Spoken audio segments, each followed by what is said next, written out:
ini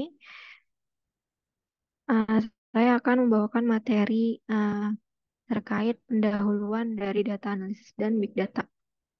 Saya izin saya screen dulu untuk eh, materinya.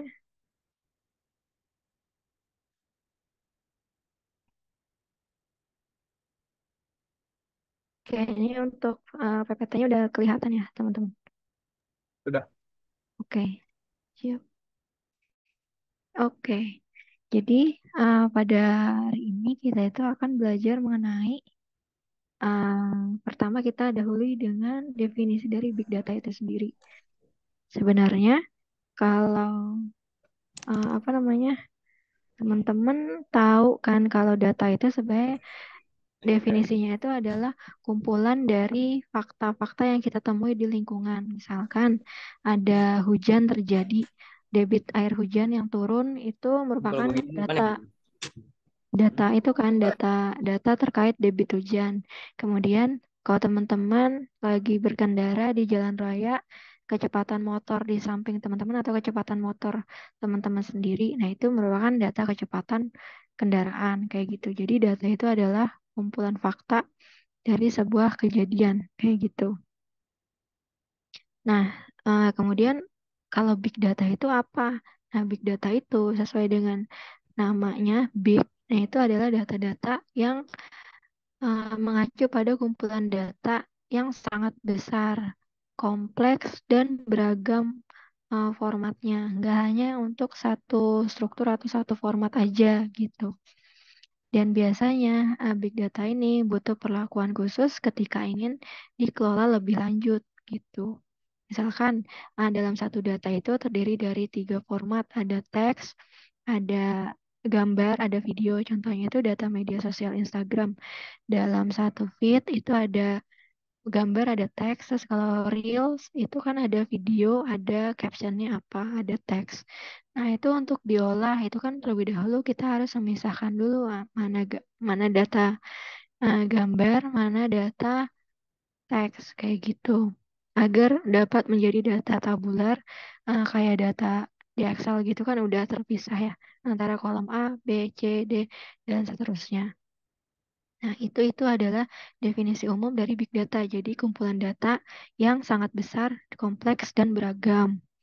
Kayak gitu. Nah, ciri-ciri dari big data itu juga ada kecepatan. Kecepatan nih, ada kecepatan. Di sini ada kata-kata kecepatan. Nah, kecepatan itu maksudnya apa? Nah, data-data yang terkumpul menjadi big data ini itu dikumpulkan dalam waktu singkat tapi menghasilkan banyak data. Contohnya data data streaming tweet ya dari Twitter atau sekarang dikenal aplikasi X. Nah, si aplikasi X ini dalam 1 jam misalkan itu kan seluruh dunia orang-orang itu kan mengakses ya data menggunakan Twitter akan menghasilkan kayak apa eh, tweet kayak teks tweet gitu. Nah, itu dalam jumlah banyak dan itu cepat dalam 1 jam atau 15 menit mungkin ada 500 orang yang bikin tweet baru. Nah, itu tuh jadi cepet kan untuk nambah datanya. Data itu bertambah tadinya ada 200 baris jadi nambah 300 dalam jangka waktu 1 menit. Nah, kecepatan sebuah datanya itu bertambah, itu merupakan ciri juga dari big data. Jadi kenapa kecepatan ini juga ada di dalam definisi big data itu sendiri, kayak gitu. Oke, kemudian tadi kita udah tahu definisi dari big data. Kemudian kita juga sering dengar big data analisis. Sebenarnya big data analisis itu apa? Analisis itu adalah cara menganalisis data-data yang besar tadi. Jadi big data analysis adalah cara menganalisisnya atau mengolahnya, mengekstraksinya. Si data tadi itu kayak gimana sih? Nah, itu adalah big data analysis gitu. Analisis merupakan caranya. Kemudian selanjutnya, em, oh ya, big data ini biasanya diolahnya itu menggunakan tools khusus. Em, Biasanya kalau dibuka dengan tools konvensional itu antara tools konvensional nanti hang atau pokoknya tidak bisa melakukan pengolahan terhadap big data itu sendiri. Contohnya kayak teman-teman punya data jutaan baris ya, jutaan row, kemudian teman-teman buka menggunakan tools atau alat konvensional. Nah, biasanya tools atau alat konvensional ini bisa hang. Misalkan contohnya saya punya data laporan publik itu ratusan ribu, itu tergolongnya mungkin masih kan ada data yang sedikit, sedang, besar ya. Mungkin ratusan ribu ini udah termasuk tergolong ke dalam sedang mengarah ke besar. Nah, ketika saya buka itu dengan Microsoft Excel, bukan berarti nggak bisa, bisa. Tapi saya sering mengalami kendala seperti hang. Karena memang kemampuan dari tools ini yang bukan diperuntukkan untuk apa ya, membuka data dalam jumlah besar seperti itu. Nah, tools-tools atau alat konvensional ini merupakan ya tadi metode atau perangkat lunak atau infrastruktur yang biasanya digunakan hanya untuk menangani data dalam jumlahnya itu kecil hingga sedang.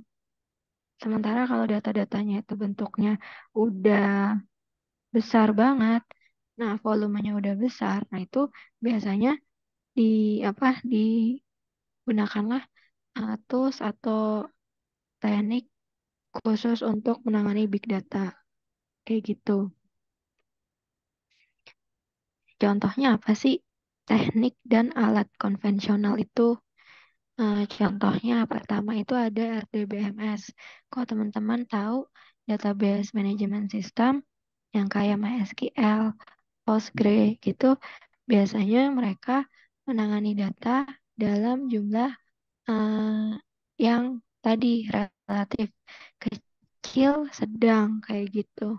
Tapi kalau misalkan teman-teman udah menerapkan big data, misalkan ada sebuah perusahaan menerapkan big data di dalamnya, jadi kayak tadi misalkan menampung data bansos yang jumlahnya jutaan, miliaran gitu, atau data laporan publik yang kita hitung deh masyarakat. Misalkan khusus Jakarta aja itu udah ada juta, berapa, iya berapa juta penduduk. Nah, itu eh, organisasi-organisasi yang biasanya produk bisnisnya itu adalah menyangkut data yang dalam jumlah banyak, apalagi bersinggungan dengan masyarakat itu.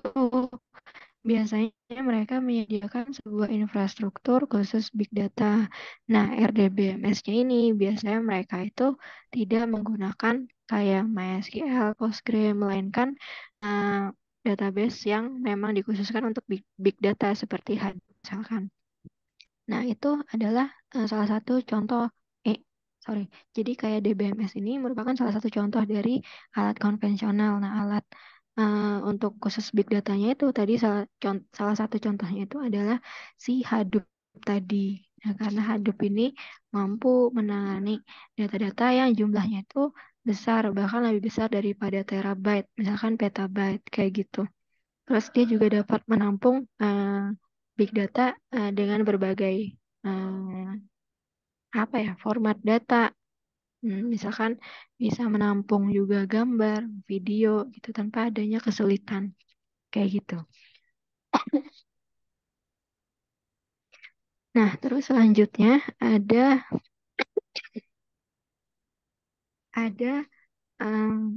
Excel, Google Sheet. Nah, ini merupakan tools yang digunakan untuk apa ya namanya? Untuk sebagai tools konvensional. Jadi dia itu bisa mengelola data dengan lancar. Itu biasanya volumenya kecil hingga sedang. Kalau misalkan teman-teman udah mulai ngeload data di Excel, jumlahnya itu ribuan. Itu bisa sih jalan, tapi kan udah mulai not respondingnya beberapa kali gitu. Nah, terlebih kalau misalkan akses yang tadi data bansos miliaran, nah itu bisa menggunakan apa ya platform apa ya menganalisis data semacam Google Sheets yang lain selain Excel atau Google Sheets. Misalkan teman-teman bisa buka OpenRefine. Jadi ketika apa si Excel ini mulai ngadet-ngadet, mulai not responding. Tapi kalau misalkan teman-teman menggunakan Open Refine, teman-teman bisa melihat sebenarnya baris yang dimiliki si siapa namanya si data ini tuh ada apa aja sih gitu. Dengan lancar tanpa not responding, nah itu teman-teman bisa pakai Open Refine. Nah, teman-teman bisa lihat secara mandiri nanti di rumah kira-kira Open Refine itu apa, terus cara menggunakannya itu apa. Nah, mungkin ada tools lain yang bisa digunakan untuk melihat-lihat data dalam jumlah besar selain Open Refine ini. Tapi pengalaman yang saya yang saya tahu karena pernah dipakai juga di tempat kerja sebelumnya itu adalah Open Refine. Biasanya saya dengan teman saya kalau mau melihatnya itu baris ini mengandung apa aja. Ketika udah not responding di Excel, kita menggunakannya ini Open Refine. Kayak gitu. Selanjutnya, tadi kita udah tahu definisi dari Big Data. Kalau boleh saya ulang, Big Data itu adalah data, kumpulan data dalam, ya, kenapa, Mas? Halo? Bocah kayak dulu. Oh, oke, oke. Jadi kalau tadi bisa saya ulang, definisi dari Big Data itu adalah em, kumpulan data dalam jumlah besar yang ya lebih dari mega, lebih dari giga, bisa hitungannya miliaran, jutaan, bisa tera, bisa peta, kayak gitu. Terus dia itu cepat, cepat itu memperoleh datanya cepat, datanya itu meningkatnya itu juga cepat, kayak gitu. Itu adalah definisi dari big data. Kemudian selanjutnya kita akan mengetahui mengenai karakteristik dari big data. Jadi di big data itu apa aja yang diperhatikan sehingga seolah-olah itu menjadi karakteristik dari si big data itu. Jadi selain selain bentuk datanya itu kayak apa, nanti kita bakal ketemu hal-hal apa sih yang biasanya selalu diperhatikan ketika berhubungan atau bersinggungan dengan si big data ini gitu. Nah, sebelumnya kita harus mengetahui dulu karakteristik big data itu tuh maksudnya apa, yaitu serangkaian atribut atau sifat khas yang menempel di data tersebut, data dalam skala besar ini. Nah, atribut atau sifat khasnya itu tuh kayak apa aja gitu. Nah, itu disebut sebagai karakteristik. Nah, dari beberapa sumber ini, ada penelitian Kessler, Marzo, Warren and Mars, terus Mayer. eh, Dari beberapa penelitian ini kemudian disimpulkan ada nih beberapa karakteristik dari big data. Nah, apa aja tuh? Kita coba lihat satu-satu. Pertama, volume. Volume ini tuh apa? Menggambarkan jumlah data yang sangat besar. Seringkali bahkan mencapai petabyte, lebih dari terabyte. Atau bahkan lebih dari petabyte dan terus berkembang dengan cepat gitu. Jadi kata kuncinya volume ini adalah data dalam jumlah besar, jumlah data yang sangat besar. Nah, itu adalah eh, eh, ciri khas dari si karakteristik volume gitu. Nah, kemudian hmm, contohnya apa sih volume ini? Contohnya kayak teman-teman pasti punya Shopee di HP-nya atau Tokopedia lah. Biasanya yang perempuan misalnya Shopee, yang cowok biasanya misalnya Tokopedia. Nah, masing-masing e-commerce itu sebenarnya dia menghasilkan miliaran data transaksi setiap harinya. Karena kalau kita coba analisis atau pikirkan dalam 1 jam itu bisa aja lebih dari jutaan penduduk yang mengakses Shopee, terus belanja, check out itu secara bebarengan. Jadi entah saya di Jakarta, terus ada seorang di Bandung, di Jogja, itu juga mengakses Shopee, kemudian bertransaksi di Shopee. Itu tiap jamnya saja sudah bisa ada jutaan transaksi karena setiap harinya itu si siapa namanya si Shopee ini menghasilkan data transaksi yang besar kayak gitu. Nah, besarnya data transaksi ini itu disebut sebagai volume. Jadi volume data yang dihasilkan, volume data. volume yang dimiliki oleh si big data ini itu selalu besar, makanya disebut sebagai big data kayak gitu. Karena jumlahnya bisa sampai miliaran gitu. Kemudian selanjutnya ada velocity. Nah, karakteristik kedua itu ada velocity. Ini adalah menggambarkan terkait kecepatan. Kalau teman-teman waktu SMP, SMA belajar fisika, nah itu kan V sama dengan S per T. Masih ingat ya, V sama dengan S per T. Nah, ini kan V-nya ini apa? Ini velocity. Velocity ini jarak, ini waktu. Nah, ya, jadi velocity itu kenapa jadi bahas fisika? Jadi karena V-nya itu adalah kecepatan. V yang di fisika itu velocity kecepatan. Nah, itu menggambarkan kecepatan aliran data. Nah, data itu terkumpul, terhimpun itu dalam waktu yang sangat cepat. Nah, tadi si Shopee dalam apa ya, selang waktu semenit aja itu bisa jadi ada 10 orang yang melakukan transaksi secara bersamaan. Itu kan cepet banget. Berarti akan nambah 10 data baru di tempat penyimpanan big datanya Shopee. Kemudian kalau 1 jam gimana? Bisa 5 juta tambah baris transaksi baru untuk tersimpan di database big datanya Shopee kayak gitu. Jadi kecepatannya itu kecepatan aliran data, proses pengumpulan datanya itu karena real time. Nah, itu merupakan karakteristik velocity dari si big data, kecepatannya itu. Kalau di sini di PPT dicontohkan adalah transaksi kartu kredit. Jadi di tiap menitnya itu misalkan saya menggunakan kartu kredit BNI, terus ada seseorang dari berbagai kota dalam waktu yang sama dengan saya juga menggunakan transaksi kartu kredit. Selang semenit udah ada lagi yang menggunakan kartu kredit. Nah, banyaknya data yang terhimpun dalam satu waktu secara cepat. Nah, itu adalah velocity kayak gitu. Selanjutnya ini ada variety. Variety itu apa? Itu keragaman bentuk dan format data. Keragaman bentuk dan format data. Jadi tadi contohnya Instagram dalam satu satu apa ya, dalam satu data itu kita feed itu bisa memiliki data gambar dan juga teks karena captionnya itu berbentuk teks. Nah, itu dalam satu waktu aja kita udah bisa menghasilkan beberapa format data ya, format gambar dan format teks. Nah, keberagaman format data ini disebut uh, variety kayak gitu. Kalau Reels itu tuh biasanya video terus ada captionnya. Itu kan bentuk format datanya itu kan video dan teks ya. Captionnya teks. Jadi itu termasuk variety. Oh, ada video, oh ada teks kayak gitu. Itu adalah karakteristik data yang variety gitu.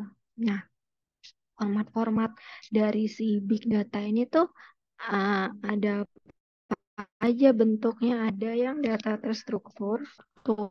Nah, terstruktur tuh kayak apa? Kayak Excel, kayak ada baris dan kolom dia tertata rapi gitu.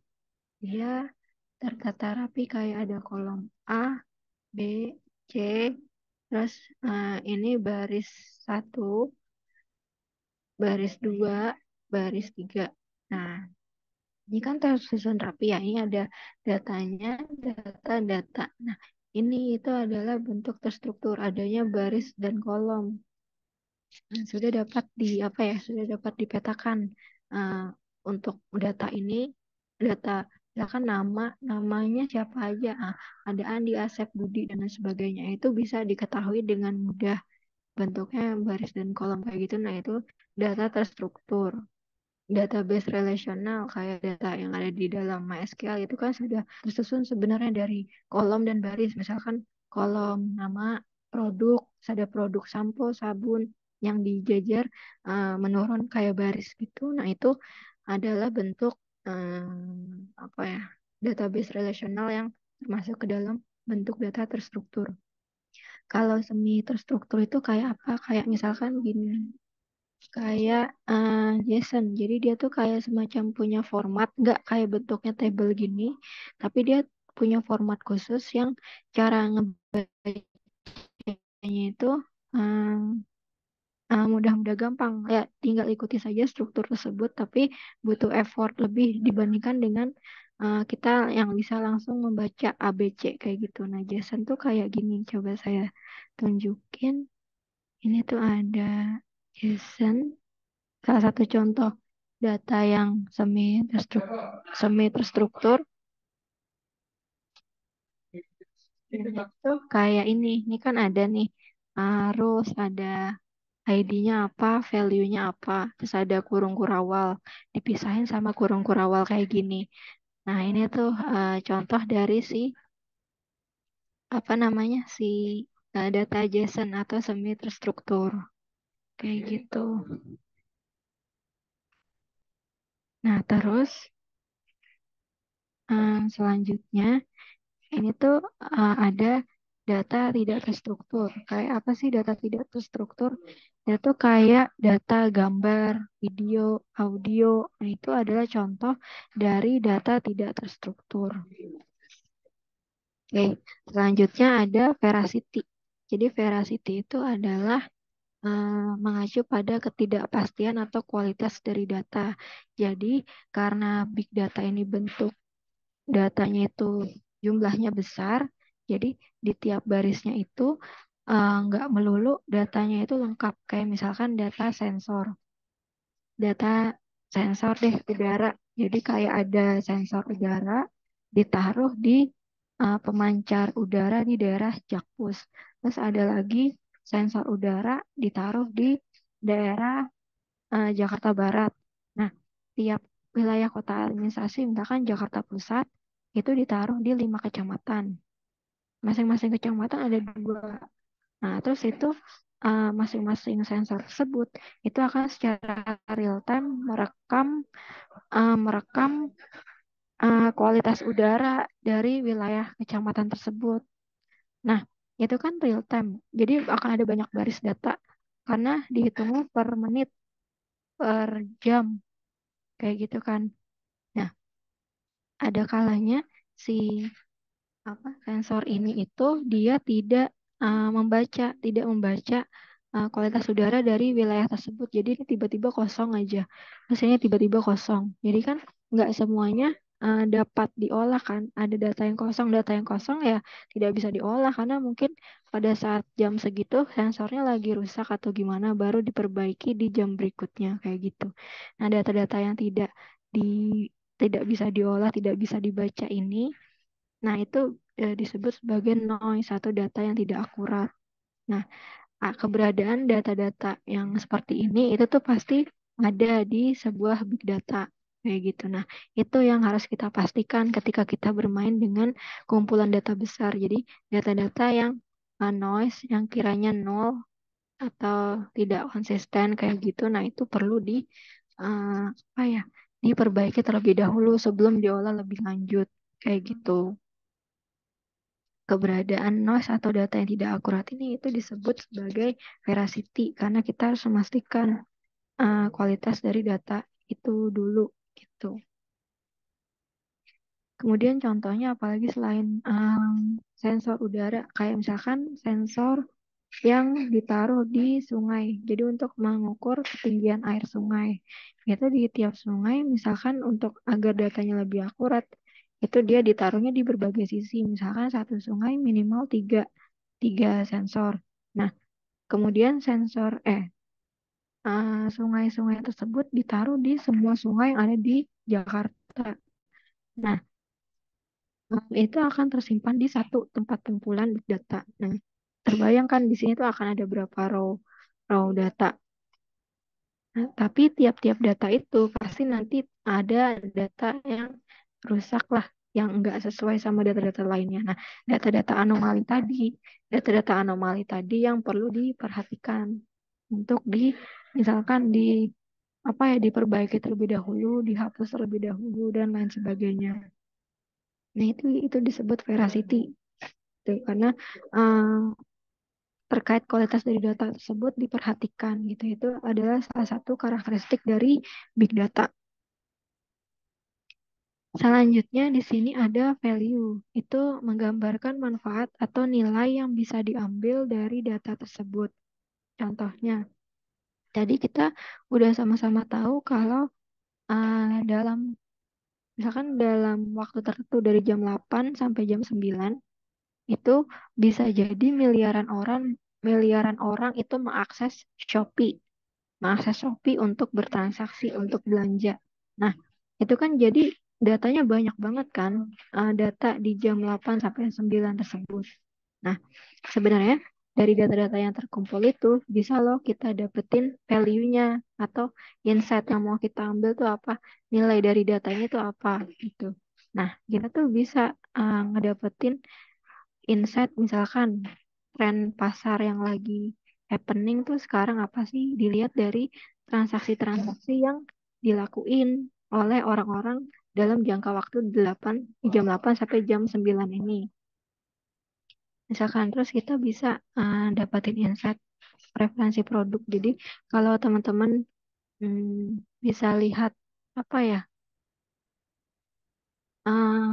kayak apa namanya, personifikasi. Jadi kalau misalkan teman-teman akses Tokopedia, terus teman-teman belanja di situ, teman-teman kebanyakannya lihatnya itu produk-produk olahraga kayak sepatu, baju, kacamata. Nah, nanti Tokopedia itu akan menyimpan data transaksi teman-teman, data view-nya teman-teman, misalkan pernah melihatnya apa aja, transaksinya apa aja. Kemudian kalau teman-teman buka lagi aplikasinya Tokopedia itu, dia bakal menyajikan rekomendasi untuk kamu. Kamu sebaiknya lihat ini deh. Itu merupakan salah satu cara pengolahan big data. Jadi tujuannya itu untuk mendapatkan value uh, preferensi pengguna. Jadi bisa dipakai untuk fitur personifikasi kayak gitu. Kayak gitu. Itu contoh value. Kemudian ada variability. Itu mengacu pada perubahan atau ketidakstabilan dalam data dari waktu ke waktu. Nah, ketidakstabilan ini misalkan kayak apa?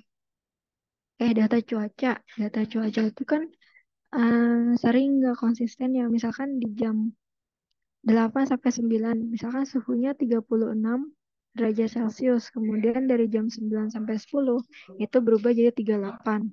Terus nanti sejam berikutnya turun lagi, naik lagi, turun lagi, naik lagi. Nah, itu kan tidak konsisten ya, naik turun.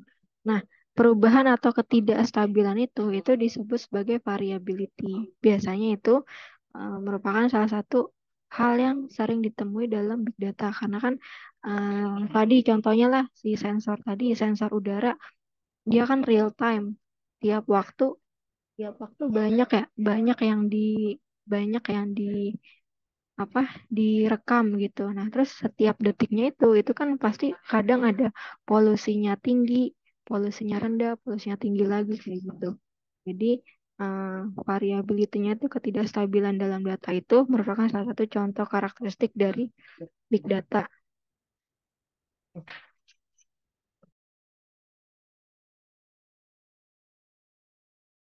Selanjutnya ada complexity.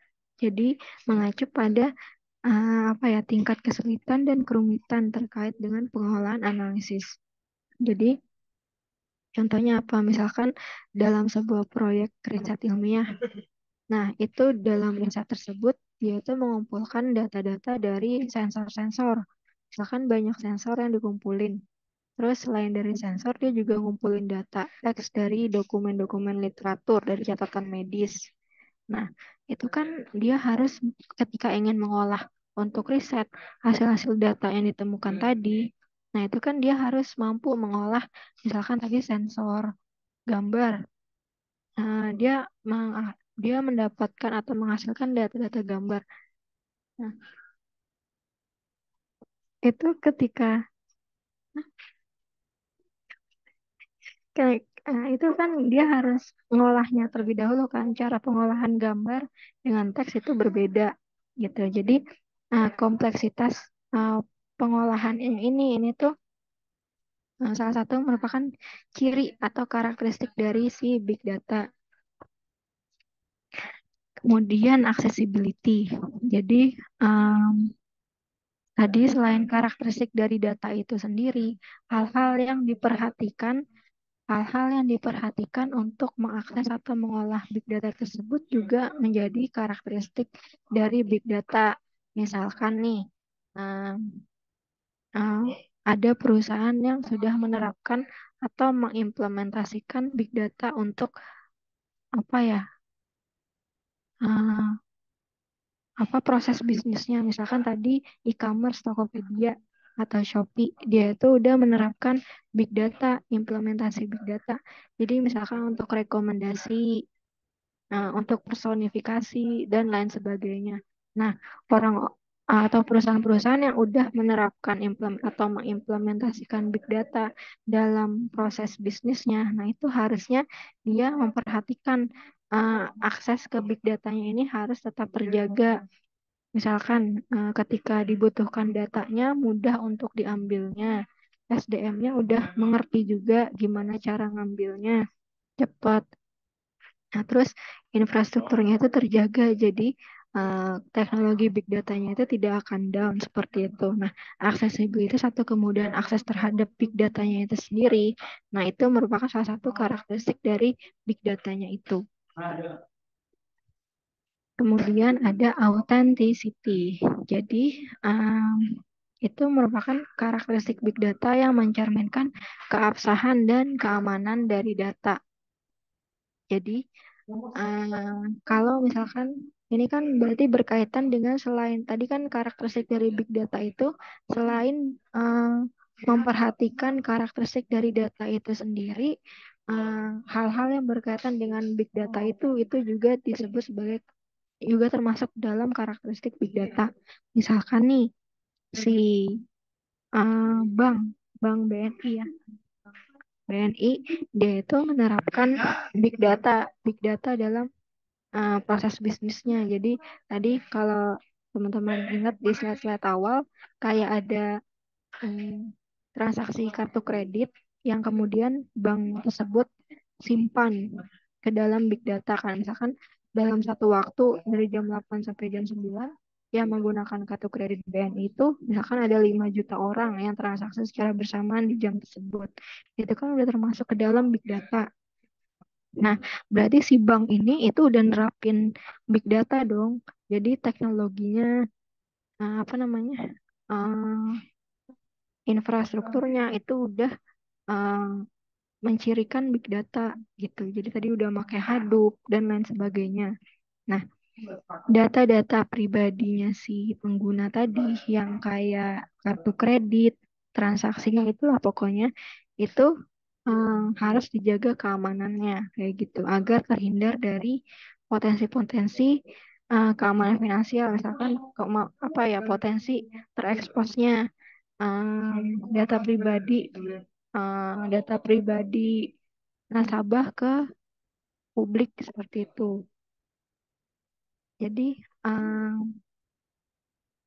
Jadi memastikan agar datanya itu aman, terus asli, itu tuh merupakan karakteristik dari si big data itu sendiri, kayak gitu. Agility. Selanjutnya ini ada karakteristik big data yaitu agility. Jadi cepat gitu ya, cepat. Terus cepat cepat apa ya? Pokoknya intinya tuh agile itu adalah cepat, baik cepat bekerjanya atau cepat beradaptasi. Nah, ini seperti yang di slide sebelumnya. Jadi, ketika ada sebuah perusahaan yang apa namanya, menerapkan atau mengimplementasikan big data, nah, siapa namanya? Si perusahaan ini baik teknologi, infrastruktur maupun orang-orangnya, SDM-nya itu harus agile, harus cepat beradaptasi. Jadi cepat beradaptasi, cepat merespon dan lain sebagainya kayak gitu. Nah, kecepatan ini itu disebut agile. Contohnya apa sih? Contohnya kayak gini. Tadi kan kita udah tahu nih Tokopedia, Shopee itu tuh udah apa namanya? Udah menerapkan konsep big data dalam proses bisnisnya. Nah, berarti kan mereka terkait teknologinya, infrastrukturnya itu udah dipersiapkan untuk teknologi-teknologi atau tools-tools big data. Sebagai salah satu contohnya itu ada Hadoop. Jadi mereka memastikan agar infrastruktur, agar si Hadoop ini terus berfungsi normal, gitu, tidak down, kayak gitu.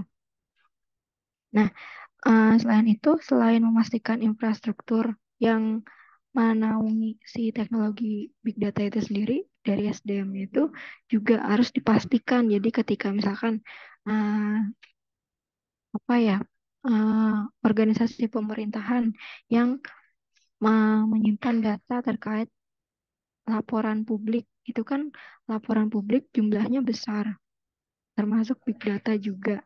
Nah, ketika ada seseorang yang ingin meminta, saya ingin meminta data laporan terkait kategori sampah hmm, secara cepat. Nah, itu si SDM-nya mampu memprovide data-data tersebut yang dibutuhkan, yaitu data kategori sampah dengan cepat. Nah, itu maksud dari karakteristik agility.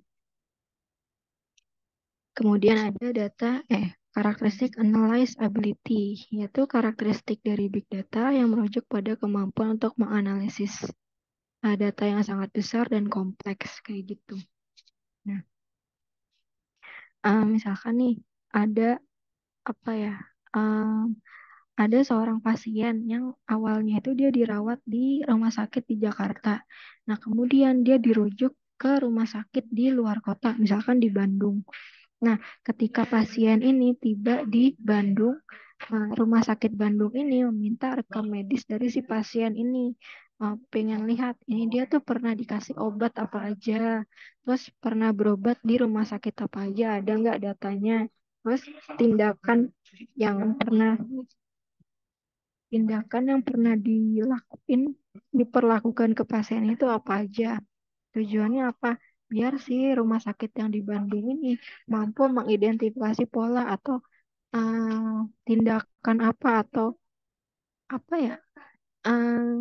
Iya, tindakan apa yang akan dilakukan selanjutnya terhadap si pasien ini sesuai dengan penyakitnya yang sedang dialami berdasarkan data-data rekam medis tadi gitu. Nah, jadi kemampuan mengumpulkan banyak data yang kompleks, kemudian menganalisisnya sehingga terbentuk sebuah pola atau dapat teridentifikasi polanya. Nah, itu merupakan analyze ability. Kemudian ada availability. Nah, ini merupakan karakteristik dari big data yang merujuk pada ketersediaan data dan sistem yang tinggi. Misalnya, tadi tuh yang kita udah sama-sama bahas, kalau misalkan sebuah perusahaan atau organisasi menerapkan big data, nah terus kemudian dalam satu waktu dia dibutuhkan data big data tersebut dalam jumlah cepat. Nah, itu harus dipastikan bahwa SDM-nya itu kompeten, mampu menyediakan provide datanya dalam waktu cepat, terus infrastrukturnya itu selalu terjaga. Jadi data dibutuhkan kapan aja itu dapat terhindar dari down, tidak ada gangguan kayak gitu. Kata kuncinya selalu tersedia, ketersediaan itu tinggi nih tanpa gangguan ini gitu. Nah, terus ada action ability. Nah, action ability ini merupakan karakteristik dari big data yang merujuk pada kemampuan untuk mengambil keputusan. Nah, ini contohnya seperti apa? Misalkan yang tadi, yang ada data transaksi Shopee dalam jumlah besar dalam satu waktu. Nah, kemudian, um, kemudian, kemudian setelah apa namanya? Setelah mendapatkan data-data transaksi Shopee, misalkan dalam 8 sampai 9 itu banyak yang bertransaksi. Nah, kemudian stakeholder dari Shopee itu tuh dia akan mampu melakukan pengambilan keputusan, oh kita bikin aja program flash sale di jam 8 sampai jam 9 soalnya setelah dilihat data-datanya orang yang mengakses Shopee di jam 8 sampai 9 tuh yang paling tinggi. Jadi kita bakal bikin flash sale-nya 8 atau di jam 9 kayak gitu. Jadi uh, data big data tadi setelah dianalisis, setelah dapetin apa namanya insight, itu dijadikan sebagai bahan untuk decision making mereka kayak gitu. Nah, kemudian ada alignment. Ini merupakan karakteristik big data yang merujuk pada keselarasan atau keterkaitan data. Misalnya kayak apa? Misalkan kayak tadi, um, apa ya? Kayak ada perusahaan e-commerce Shopee.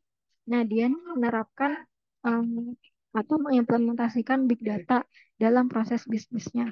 Nah, sebenarnya itu tuh harus align dengan visi dari si Shopee itu sendiri. Jadi penerapan big datanya itu pengimplementasiannya itu diarahkan sesuai dengan tujuan dari si perusahaan itu tuh sebenarnya mau apa. Misalkan apa ya, si Shopee menerapkan atau mengimplementasikan big data. Nah, pengimplementasiannya ini harusnya sejalan dengan target apa sih yang mau dicapai sama si perusahaan ini terkait bisnisnya gitu. Nggak hanya melulu terkait bisnis, pokoknya tujuan perusahaannya itu tuh apa sih gitu.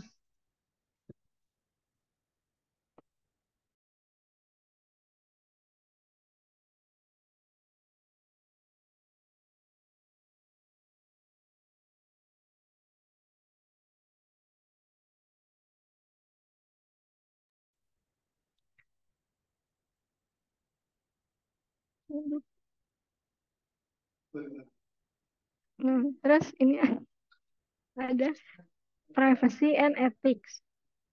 Jadi ini merupakan karakteristik dari big data.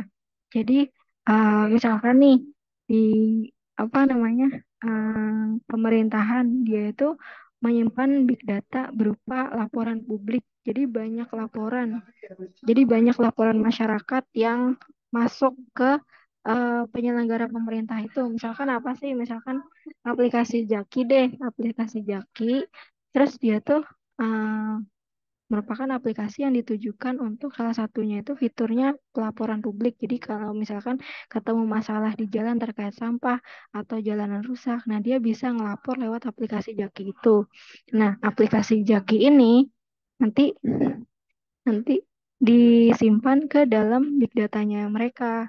Nah, eh, ketika masyarakat itu ketika masyarakat itu menggunakan aplikasi Jaki, itu kan pasti mereka untuk menggunakan aplikasi itu dia akan menginputkan apa ya, semacam email, data email mereka untuk pasti kan mereka mendaftarkan akun dulu ya, sign up dulu. Terus ada username-nya apa, nama mereka apa. Nah, terus ketika ketika apa namanya? Apa? Ketika mereka ingin menggunakan fitur laporan publik, nah pasti data-data misalkan at least atau minimal itu data email sama username mereka itu kan pasti terrecord di data tersebut. Nah, seharusnya eh, data-data pribadinya si masyarakat kayak email atau username itu tuh tidak terekspos karena untuk menjaga keamanan mereka. Misalkan mereka melaporkan masalah, misalkan apa sih parkir sembarangan. Nah, terus agar mereka apa ya tetap aman bisa melaporkan dengan nyaman. Nah, itu seharusnya data-data pribadi seperti itu tuh tidak terekspos. Nah, tidak tereksposnya data-data pribadi itu termasuk ke dalam privacy and ethics kayak gitu. Jadi privasi individu kayak gitu. Jadi itu merupakan salah satu hal yang diperhatikan dalam big data. Nah, tadi kan kita udah lihat tuh ada banyak banget karakteristik dari big data. Nah, sebenarnya ada tiga karakteristik utama dari big data. Pertama itu ada volume, kompleksitas, dan kecepatan. Jadi, ciri khas utamanya itu adalah volume data yang besar. Biasanya itu terdiri dari jutaan, eh, jutaan, miliaran baris gitu dan kolom. Kemudian kompleksitas yang tinggi. Jadi, beragam tadi apa bentuk dan format dari datanya kayak gitu. Terus kecepatannya. kecepatan pembuatan dan pertumbuhan data baru. Jadi tadi misalkan dalam satu waktu, 1 menit yang mengakses Shopee itu ada banyak banget, ada 500-an orang lebih. Nah, itu kan berarti kecepatan pertambahan datanya itu cepat. Nah, itu salah satu karakteristik utama dari si big data. Oke, tadi kita udah berbicara mengenai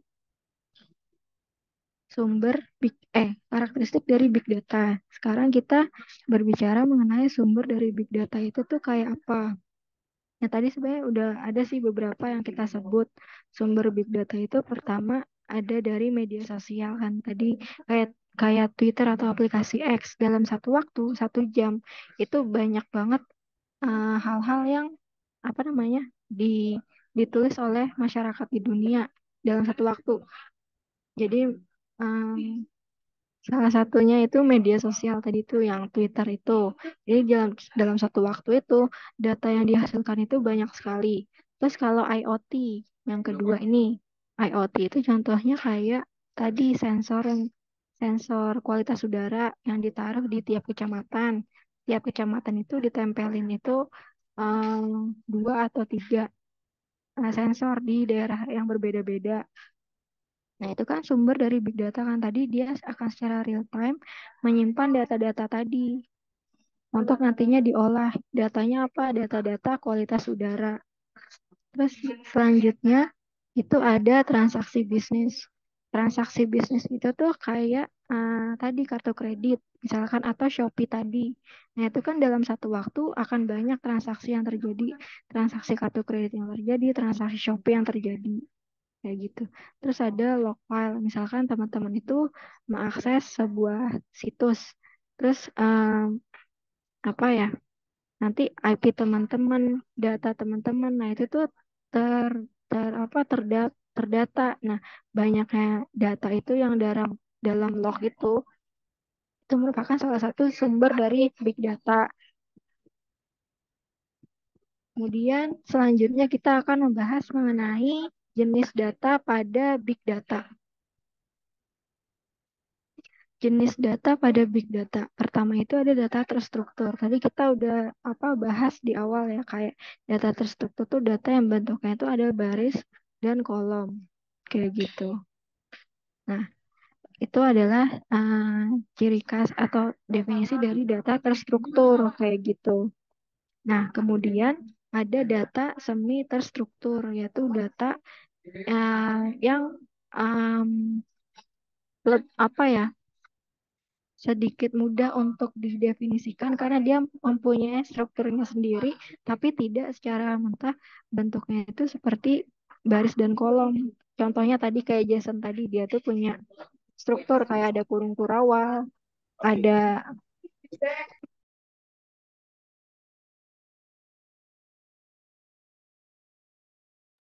ada ID, ada value-nya, ada elemennya apa. Nah, ini sebenarnya struktur sendiri, tapi dia ini bisa dibaca, tapi tidak mudah bentuknya tabel dan kolom seperti ini. Nah, itu data semi terstruktur. Kemudian ada data tidak terstruktur. Itu bentuknya contohnya seperti video, gambar, audio. Nah, itu merupakan data-data yang termasuk ke dalam jenis data tidak terstruktur. Kayak gitu. Nah, kemudian implementasi big data itu sebenarnya diterapin di mana aja. Tadi kita udah sama-sama tahu. Contohnya di Shopee personifikasi, nampilin rekomendasi buat kita. Nah, terus isinya juga ada yang sehari-hari kita lihat kayak di Netflix. Nah, di Netflix itu bisa menampilkan rekomendasi film yang bisa kita tonton. Misalkan teman-teman itu selalu nontonnya horor. Nah, nanti Netflix itu akan menyimpan data-data histori teman-teman, riwayat film teman-teman yang teman-teman tonton. Kemudian Netflix itu akan menampilkan rekomendasi, misalkan akan menampilkan rekomendasi-rekomendasi dari film misalkan ada film horor atau thriller. Thriller kan rada nyerempet-nyerempet ke horor. Nah, nanti Netflix akan menampilkan itu semua gitu. Nah, Kemudian contoh lain tuh apa di Google. Google tuh sebenarnya banyak menerapkan big data. Salah satu contohnya itu adalah Google Maps. Jadi ketika teman-teman ingin bepergian terus menggunakan Google Maps, nah nanti teman-teman itu kan ngeset ya tujuannya itu mau kemana gitu kan. Nah, nanti si Google Maps ini akan mengestimasi, oh estimasi waktunya itu 1 jam 41 menit. Nah, sebenarnya estimasi waktu yang dihasilkan oleh Google Maps itu sebenarnya merupakan hasil dari pengolahan big data. Gitu.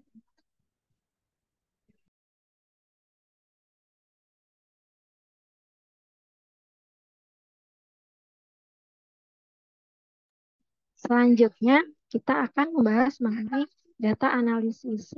Jadi, data analisis itu merupakan suatu cara untuk mengolah data.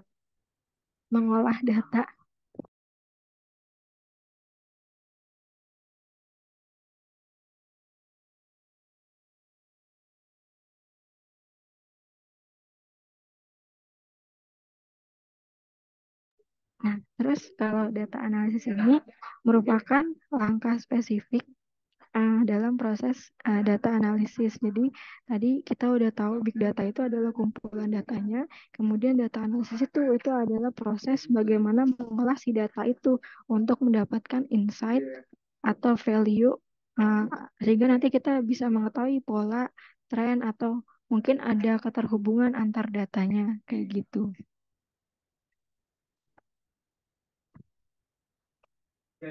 Nah, kemudian uh, nah ini adalah analisis. Jadi itu merupakan proses untuk mengolah data sehingga um, tujuannya itu untuk apa? Tujuannya itu untuk mendapatkan pemahaman atau penafsiran terhadap data, dapetin insight-nya itu apa, terus bisa mengetahui pola datanya itu apa, tren datanya itu akhirnya seperti apa, kayak gitu. Tadi yang kayak akhirnya mengetahui jam mana yang paling sering di jam berapa, di mana pengguna itu paling sering mengakses Shopee. Nah, itu tuh insight yang bisa didapat tuh dari proses data analisisnya itu gitu. Nah, kemudian data analitik ini ada empat kategori analisis. Pertama itu ada deskriptif analitik. Jadi deskriptif analitik tuh menggambarkan mengenai apa sih sebenarnya yang terjadi tentang data ini gitu. Misalkan nih saya memiliki data penerima bansos ya, data penerima bansos. Nah, di situ ada misalkan penduduk di RT 9 RW 5 kelurahan mana gitu ya. Nah, di situ tuh ada data table eh, misalkan Pak Agus, Pak siapa, Pak Iman, Pak siapa gitu. Terus ada Bu apa ya? Bu Sulis, Bu siapa gitu. Nah, itu nanti dengan descriptive analytics ini salah satu contohnya itu menampilkan data tabular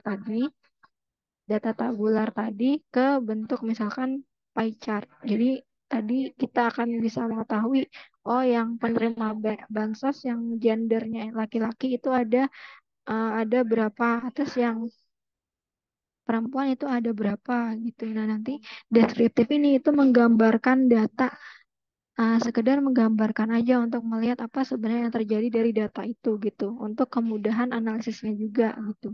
Jadi menggambarkan si data itu sendiri. Kemudian kalau si diagnostik analitik ini tuh digunakan untuk analisis yang digunakan untuk mengetahui mengapa ya ini tuh bisa terjadi. Misalkan tadi ada banjir, kita kita mengetahui bahwa tahun 2024 terjadinya banjir itu tinggi. Sorry, 2022 tinggi, 2023 rada menurun, 2024 itu tinggi lagi.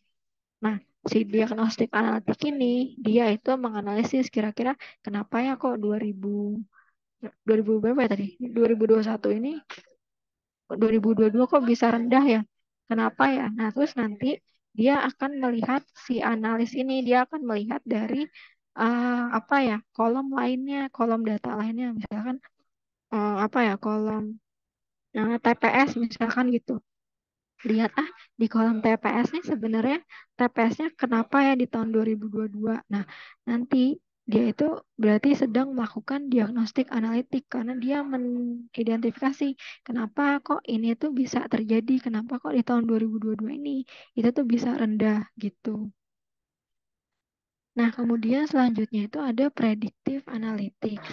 Jadi, di predictive analytics ini itu tuh em, apa apa yang mungkin akan terjadi di masa depan. Misalkan ini ada laporan sampah, misalkan tahun 2021, 2022, 2023. Nah, ini apa alurnya gini, gini, gini. Nah, terus dia ingin mengetahui kira-kira 2027, 8, 9 itu kayak apa ya polanya. Nah, dia tuh sebenarnya sedang melakukan predictive analytics, analisa prediksi gitu. Kira-kira di masa depan itu akan seperti apa kayak gitu. Selanjutnya ada prescriptive analytics. Jadi apa yang harus kita lakukan selanjutnya. Jadi contohnya kita pakai data ini ya. Setelah diprediksi bahwa 2007, 8, 9-nya itu akan tinggi juga. Nah, terus dia harusnya apa ya merumuskan sebuah rekomendasi kita tuh harus melakukan apa atau apa hal yang harus kita antisipasi karena di tahun 27, 28, 29 tuh banjirnya juga akan meningkat loh gitu. Nah, itu dia sedang melakukan prescriptive analytics kayak gitu. Nah, kemudian tadi berarti tujuan utama dilakukannya analisis pada big data itu adalah untuk memperoleh insight atau pengetahuan. Nah, ini kuncinya. Tujuannya ini untuk memperoleh pengetahuan atau insight. Sehingga nanti insight-nya itu bisa digunakan untuk apa? Untuk membantu mereka pengambilan keputusan gitu. Kayak gitu. Kemudian ada tipe-tipe atribut data. Sebenarnya ada data tipenya nominal. Contohnya tuh nominal kayak apa sih? Nominal tuh kayak jenis kelamin, kayak kategori gitu ya, pria, wanita, warna merah, kategori warna merah, hijau, biru, terus tempat tinggal. Itu kan ada Jakarta, Bandung, Surabaya. Itu kan bentuknya kayak kategori atau menunjukkan identitas atau label ya. Nah, itu termasuk ke dalam data nominal kayak gitu.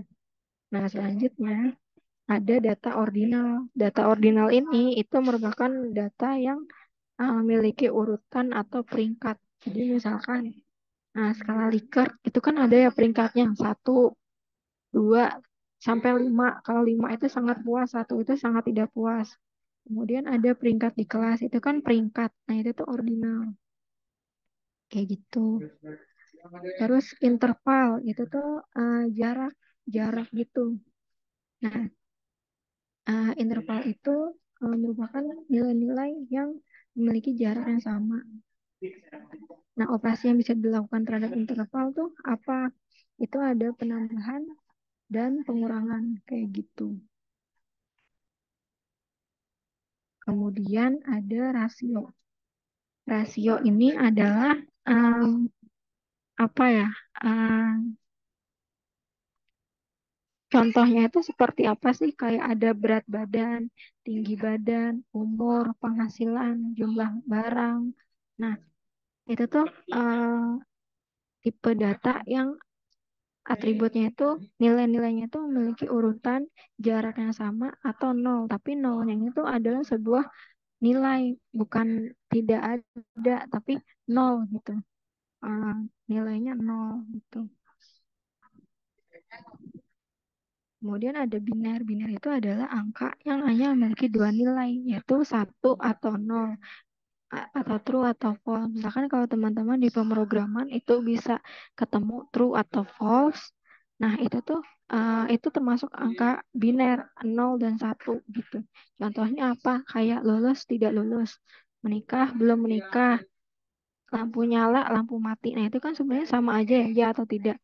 ya sudah menikah, ya belum menikah, ya lampu nyala, ya lampu tidak nyala gitu kan. Lampu tidak nyala, lampu nyala gitu. Nah, itu sebenarnya merupakan tipe atribut data biner, yaitu yang nilainya 0 dan 1 kayak gitu.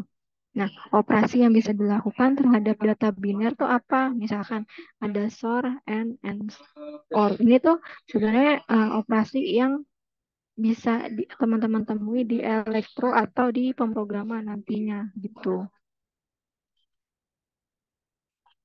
Kemudian ada data diskrit. Data diskrit itu data yang jumlahnya itu bulat, bulat, bukan pecahan, bukan desimal. Contohnya itu kayak jumlah anak, jumlah mobil. Kan kalau ditanya anaknya berapa, berarti kan jawabnya mungkin sekitar 2 atau 4. Nggak ada yang jumlah anaknya itu 2,5 gitu. Nah, data diskrit itu seperti itu. Tipe-tipe datanya itu data-data yang kayak tadi jumlah anak, jumlah mobil, dan lain sebagainya. Sifatnya itu dia tidak desimal, tidak pecahan kayak gitu. Kalau kontinu kebalikan dari diskrit tadi, dia itu nilainya itu pecahan desimal. Contohnya itu kayak apa? Tinggi badan misalkan 145,6 cm. Suhunya itu 36,7 derajat Celcius. Kayak gitu. Itu adalah contoh dari si kontinu. Jadi dia itu nilainya itu adalah pecahan atau desimal kayak gitu. Nah, selanjutnya tadi kita udah apa ya membahas terkait pengertian big data dan data analytics. Sebenarnya kedua hal ini tuh berhubungan karena big data itu eh, dia itu sebagai sumber datanya, ini data ya, sumber data. Kemudian data analytics itu merupakan proses yang digunakan untuk mengolah data tadi untuk mendapatkan insight atau wawasan. Sehingga nantinya insight atau wawasan tadi bisa digunakan untuk pengambilan keputusan seperti itu. Nah, paling gitu aja eh, materi dari saya untuk pertemuan kali ini. Sebelumnya dari teman-teman, apakah ada yang mau ditanyakan? Ibu, saya izin bertanya. Iya, kenapa? Untuk e-booknya sendiri ada nggak Ibu atau nanti materinya emang dari PPT aja?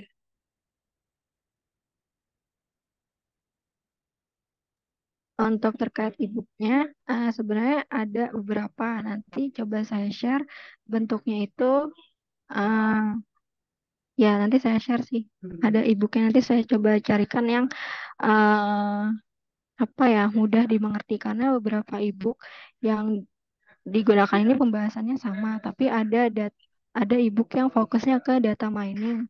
Ada yang fokusnya ke big data. Jadi campur-campur gitu. Tapi saya coba carikan nanti yang emang mudah untuk teman-teman mengerti. Selain itu nanti dari PPT-nya juga akan saya share. Tadi karena saya juga menyadari yang bagian karakteristik big data itu pasti banyak teman-teman nggak mungkin apa ya ada mungkin bisa hafal tapi teman-teman seharusnya bisa ngulang lagi nanti di rumah gitu. Jadi nanti si PPT-nya juga akan saya share lagi berikut dengan e-booknya. Oke Ibu, terima kasih. Kalau untuk minggu depan itu nanti kemungkinan offline atau online? Insya Allah offline. Kalau misalkan berhalangan, saya bakal kabarin jadi online kayak gitu sih. Tapi sementara offline.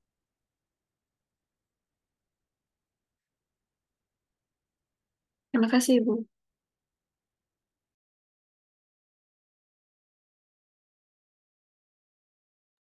Ada lagi yang mau ditanya?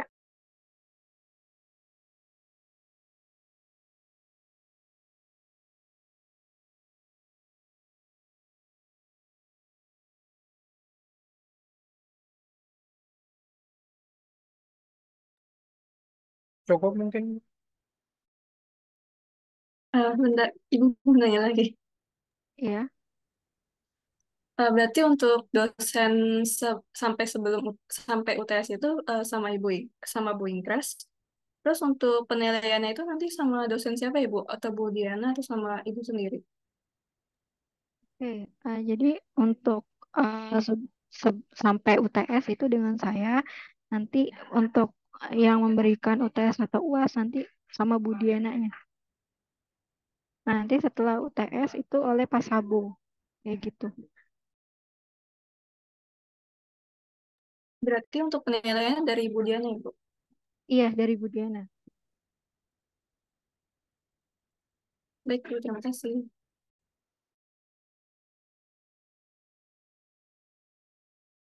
Kalau yang tadi terkait tugasan dari Bu Diana, udah pada join kah? Atau gimana? Sudah, Bu. Oke, Dari taruh di drive. siap. Oke.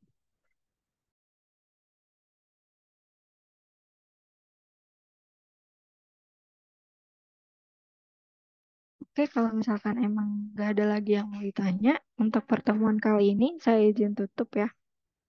Terima kasih buat teman-teman. Selamat siang. Wassalamualaikum warahmatullahi wabarakatuh. Waalaikumsalam warahmatullahi wabarakatuh. Terima Waalaikumsalam. kasih, Bu. Terima kasih, Bu. Terima kasih, Bu.